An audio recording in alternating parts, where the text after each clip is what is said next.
que c'est être peintre animalier? Peintre animalier, c'est quelqu'un qui veut communiquer la faune à ses semblables. Très belle définition. C'est pas compliqué, c'est Très ça. simple. Oui. Puis, est-ce que c'est un hobby pour vous d'être peintre animalier ou c'est un métier? Présentement, c'est un hobby. C'est un hobby. Oui. Puis, depuis combien de temps vous pratiquez ce hobby? Depuis 1982. Ouh. C'est précis. Que je peaufine quelques toiles, là, mais 82. Ouais. Puis l'expérience, j'imagine que ça s'acquiert avec... Ben oui, avec Avec le le temps, temps. puis les efforts, puis le travail surtout. Hein. Ouais. Surtout le travail. Jean-Luc Grondin il disait peindre, c'est une chose, mais rester est une autre chose. Effectivement. C'est vrai. Hein? Parce qu'il faut quand même sentir vos sujets pour pouvoir les peindre et les reproduire aussi bien, parce qu'on a vu quelques-unes de vos toiles. Où prenez-vous vos sujets quand vous faites de la peinture? Au zoo. Ou du Au dessin? zoo. Pour le sujet lui-même, c'est au jardin zoologique. D'ailleurs, il y a une galerie d'art qu'on a ouverte là, pour la première fois cette année. Hein. Parce qu'en forêt, là, on ne pourra pas arriver puis avoir un attendre sujet. le sujet puis par rapport à l'éloignement. Ou un photographe professionnel qui peut nous vendre un cliché. À ce moment-là, Et là, vous toile, le reproduisez à ce moment-là. ouais, OK. pour droit d'auteur à ce moment-là. Parce qu'on ne peut pas reproduire à partir de revues ou de photos qui existent. Sans avoir les droits. Ouais. Il faut que ça soit tes propres compositions. Rendu à mon niveau, là. Je veux dire, au niveau amateur, on se sert de sujets de référence, là. Et quand tu veux prendre le marché, professionnellement parlant, là, ben, il faut que ça soit tes propres compositions. Ouais, Tu ne peux pas arriver avec une toile, là, puis que le même que Grondin l'ait fait, ou que Pierre Leduc l'ait fait, ou que Bob Bateman l'ait fait. Là, Ce serait du plagiat, finalement. Oui, puis il pourrait t'actionner. Mais comme lorsque vous parlez du zoo, c'est que vous prenez vous dessinez, vous Quand je vais au peignez zoo, moi, il faut que je choisisse le sujet. Qu'est-ce que je veux peindre? Si c'est un oiseau ou un mammifère. À ce moment-là, je peux passer la journée là. Je peux y prendre tout de bain, là, de 20 films, de 20 pauses, là, à n'importe quel moment de la journée pour la lumière. J'ai un focus qui élimine la broche. Puis, OK, parce que la première étape, c'est vraiment de prendre la photo. Oui. OK. Ça, c'est pour savoir. Là, puis ça, c'est pas certain que je vais choisir cette photo-là. OK, d'accord. Parce qu'il faut que ça te dise quelque chose. Quand tu Ça regardes, t'inspire. faut que tu aies envie de le reproduire. Si tu n'as pas envie de le faire, là, ça ne sert à rien. Il va y avoir des difficultés, puis tu ne pourras pas réussir. Il faut que tu aies envie d'avoir le feeling de défi. de travailler. de le faire. Parce que j'imagine que c'est beaucoup de travail pour vraiment avoir le goût de travailler sur un animal particulier. Oui, mais Pour surtout en noir et passer blanc. tout le temps, oui.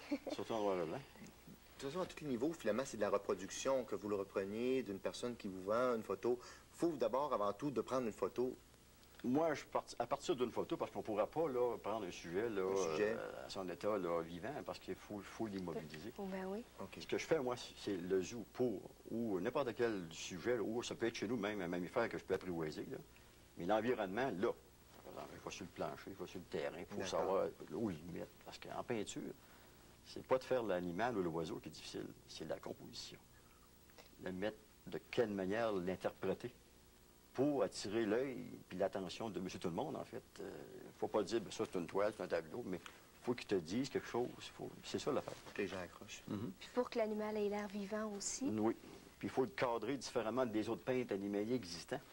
OK. Il faut se démarquer, finalement. Et voilà. Faites-vous des expositions? Plusieurs. Vous en avez fait? Vous en refaites? On est à l'heure actuelle en exposition au Zoo d'Orsainville. Je vais dire, j'ai plusieurs expositions qui sont en marche. J'arrive de l'Europe l'année passée, là, aux Charentes-Maritimes. J'avais exposé là, avec un groupe d'artistes. J'envisage y retourner seul. J'ai fait le Grand Théâtre de Québec, un mois de temps, exposition solo. Palais Montcalm, avec des grands peintres comme Jean-Luc Grondin, Pierre Leduc, Robert Gérard, tous les grands artistes du Québec, nos maîtres. C'est bien, mais quand vous partez d'une photo, quel genre de peinture vous employez? L'acrylique. L'acrylique. De l'acrylique. C'est ça qui se travaille le mieux ou c'est ça que vous préférez par rapport à ce que vous avez déjà essayé? C'est ça. C'est le cheminement qui m'emmène à dire que je préfère l'acrylique pour la senteur également. Puis c'est un médium qui fait vite. Ah, OK. Tandis que l'huile, c'est un médium qui a une senteur, puis c'est long avant que je sais. Puis tu peux travailler des heures dans une certaine région donnée, là, puis tu passes ta main dessus, tu viens de briser, là, tu viens de perdre ta journée, en fait. Ah oui, parce que là, vous n'avez pas le droit de vous tromper, là. Il ne faut pas trop se le perdre. Non, effectivement. Non. Lorsque vous peignez à l'acrylique ou vous dessinez à l'encre, qu'est-ce qui est le plus difficile dans toutes les étapes, là? Bon, de la photo jusqu'à... C'est la composition. C'est Vraiment ça. La composition, c'est le plus gros stress. c'est de quelle manière qu'un coup de tatouage va être terminé, ça va donner quoi comme sujet? On ne le sait pas. C'est ton plus gros stress durant toutes les opérations. Tu peux passer des heures pour dire, bien là, je l'ai manqué, il cadre mal, puis là, t'es fait, tu recommences, naturellement. Vous reprenez, hein. C'est ce qui fait partie de ton caractère. Il ne faut pas être peur de recommencer. Hein. Parce que Claude parle de compétition, ça m'amène à vous poser comme question, est-ce que c'est possible de vivre de son art? Parce que j'imagine que la peinture, c'est comme n'importe quel autre domaine artistique, c'est une jungle. C'est la grosse compétition, puis il faut vraiment trouver des caractéristiques spécifiques, frappantes. Bien, il faut que tu te démarques.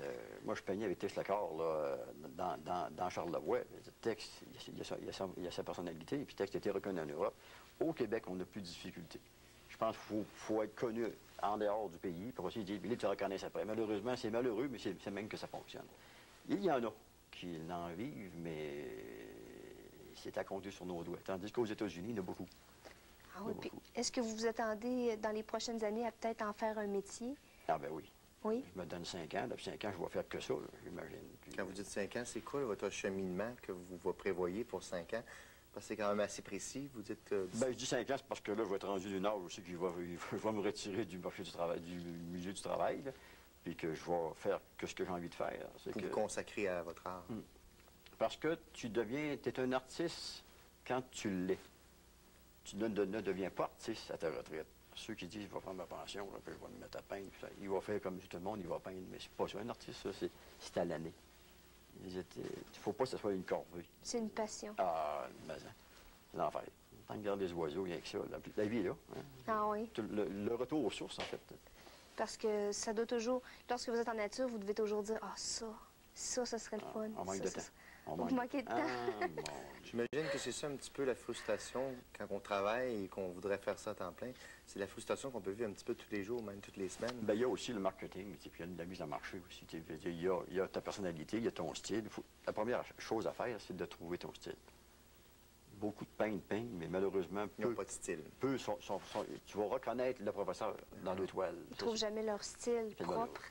Ça prend du caractère, par exemple. Moi, je peins qu'en noir et blanc. Là. Les premières fois, j'ai tout brisé, moi, là, ce qu'on en dit, des couleurs harmonieuses, des belles couleurs d'automne. Moi, j'arrive là en noir et blanc, là, que c'est ça. Il faut que vous travaillez avec les tons possibles, avec les mélanges de blanc et de noir. Mais est-ce que vous pouvez dire personnellement que vous avez trouvé votre style propre à vous? Oui. Oui? Oui, parce que dans le domaine animalier, là, on peut ça un monochrome, mais il n'y a pas personne qui a osé s'identifier puis garder sa personnalité là-dedans. Après, on lui fait un cheminement de couleurs, parce que j'ai fait de l'huile, j'ai fait de la couleur, j'ai dit, ils sont là, les grands. Pourquoi arriver, mais pas attendre mon tour? Et est-ce que les gens qui gravitent autour d'eux autres, qui les aident à s'exposer ou qui les aident à faire leur cheminement? Souvent. Ou c'est vraiment un travail solo, tu fais de tout? Souvent, il y a un agent.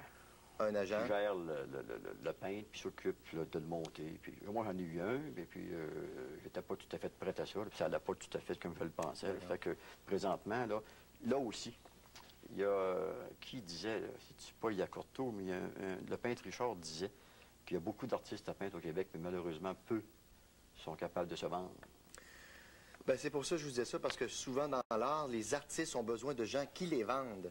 Et c'est difficile de se vendre soi-même quand tu fais quelque chose. C'est plus facile quand ça passe par quelqu'un d'autre.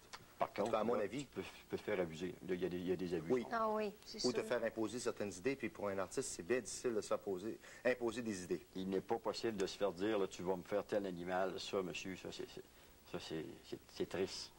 On ne fait pas ça. Et c'est important. Ben oui. De respecter ça. Je pense. Mais à partir de quand on est artiste? Tout le monde est artiste. La minute que quelqu'un peaufine quelque chose sur un morceau de papier, c'est un artiste. Un artiste, c'est quoi un artiste? Je te pose la question, c'est quoi un artiste? Je sais pas. Un artiste, c'est quelqu'un qui ose s'identifier, qui ose se défier, puis c'est quelqu'un qui ose là, ouvrir des critiques à ce qu'il fait. Il y a cette partie de... C'est difficile, la critique aussi. C'est pas facile. Il faut que tu sois prête à encaisser. Moi, quand je suis arrivé la première fois en exposition en noir et blanc, ils ont dit que c'est ça. Ah oui, c'est ça. Souvent, les gens sont sévères, beaucoup. Oui. Puis il faut sortir des sentiers battus. Oui. C'est déjà terminé, Daniel. On vous remercie beaucoup, puis on vous encourage à continuer, puis peut-être dans 5 ans, être professionnel. Merci beaucoup. Alors, c'est déjà tout cette semaine, et on vous invite à être des nôtres la semaine prochaine avec 2 autres invités du tonnerre.